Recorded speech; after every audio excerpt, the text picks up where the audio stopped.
Now on to the visualizations. The first one is all of the college programs visualizing how many players were drafted from each college. So we have the University of Kentucky, we have Louisiana State University, and this is done using for colors and labels the college names, as well as the amount of players from each program. There's also a legend here on the right that displays the college name. The next view is the top 10 drafted players are showing for each program over the duration of this workbook. How many top 10 players do they have in the NBA draft? This uses a color gradient scheme to emphasize the amount of drafts that college had. A pick filter is used to ensure that only top 10 draft picks are included in the calculation, which is a count of how many players were chosen from that college. The next visualization is the combine metrics by college.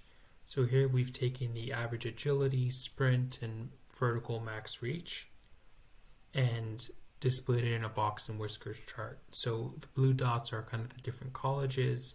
Then you have benchmarks where you have the upper whisker, the upper hinge, the median, the lower hinge, and the lower whisker.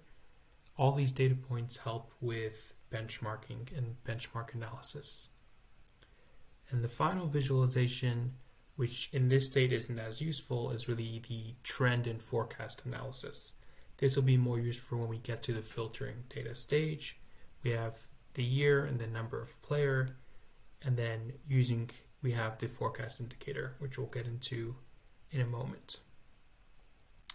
Now moving to the dashboard, I was able to take all of the views and put them in one dashboard, have the total, top 10, the box and whisker plot, as well as the trend analysis all within one dashboard. And to see what kind of filters are available to use within this dashboard, we'll proceed to the Tableau story. So our story begins kind of with the initial question: how many recruits has each college program drafted by the NBA in these years? So we see kind of that general chart. We then kind of move to the next question, kind of a more specialized question. How many top 10 draft picks do these colleges have?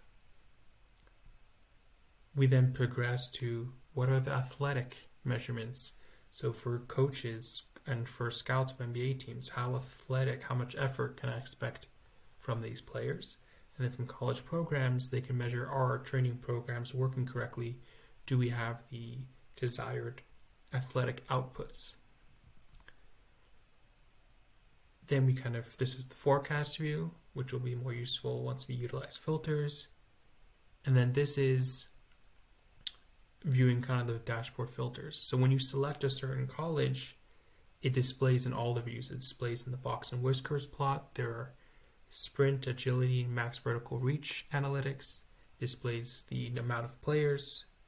It displays the top 10 drafted players. And then also displays the trend and forecast, kind of what it looks like in past drafts and what it looks like in the future. For this example, we chose the University of Kentucky, but just to kind of demonstrate what it could look like for other colleges. So for example, we go in here and we choose LSU. So there wasn't a top 10 drafted players during this year. I mean, more recently there was a top 10 drafted player, but not during the years of these analysis. And we kind of see kind of the trend is kind of a steadily increasing one, where kind of in previous years it was 1 and then kind of increased to 2, etc. Yeah, I mean, in conclusion, I think that this dashboard is very useful to kind of as a starting point to see what college programs provide highly athletic recruits, and recruits that other NBA teams have decided these are colleges I want to draft from, like a college like Kentucky or Arizona, where it's like where you see an actual output of a lot of players get drafted. And I think this is more useful for like the second round of the draft, where NBA teams are kind of don't have as much time or resources to do in-depth analysis, but they can go with a safe bet. And for college programs and donors, they can use this data to see what does our athletic output look like, where do we rank nationally, how many players are drafted, how many top 10 drafted players are there, and they can kind of change their efforts accordingly.